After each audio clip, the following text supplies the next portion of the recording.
एकजुटीनं पेटल रान तुफान आलया काळ्या भुईच्या भेटीला हे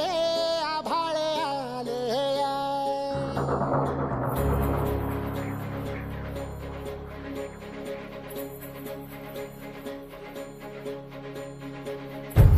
एकजुटीनं पेटल रान